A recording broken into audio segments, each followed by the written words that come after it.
Hello, averin chen la li ne ki dovin tuni hin pathen va choila khat anasaki nuiten sting la nangai pom ki nuiten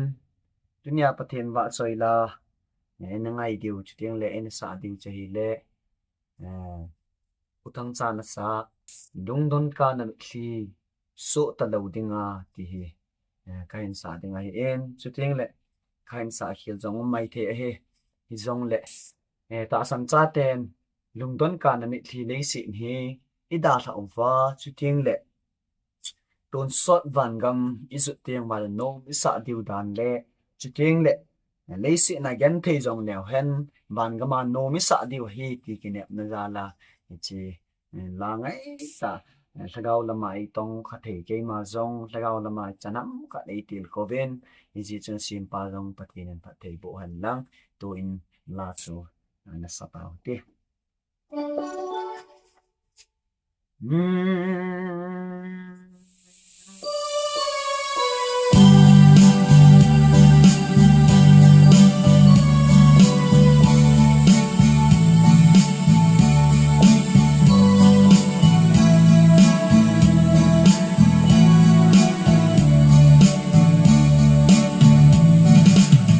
Tuần ca na mi so ta lo na gen thing he so na song ki say ki lo in ne le cha lung kham na song ta bon te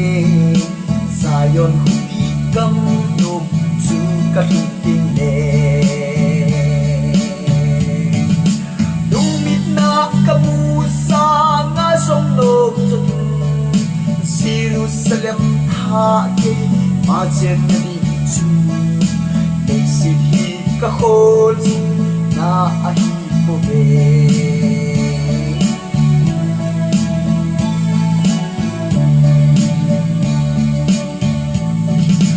in tui dung along ye o chu gam ma chu hin thing phung apa e lui dung bang nga chu alam pi song sana agi se bahi ngai jing kama pe ke o zion pi amen dung bit na kamu sana song lom zin Jerusalem tha ke ma chen na bi chu te si ka hol sin na ahi po ve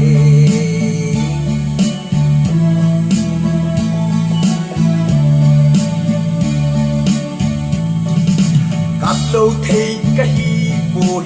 ô chung na cả đam a hi ke chung ka sun te ai po ne ka ta na nei se gam Zion hu bi gam no chu ka sun te nung mit na ka mo sa nga dong dong ding Jerusalem tha ke ma chen na bi chu le se ka khol sin na a hi po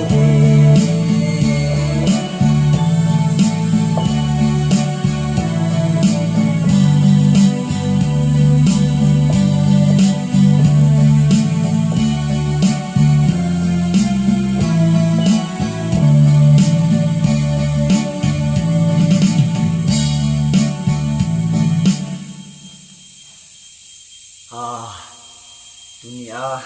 pathen ma toy lai sa le no men sting le lung na jong a chimin ngai hi rong le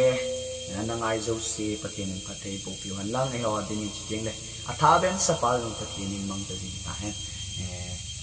channel like mo to kit ka se ven bon sa ven mang pha ven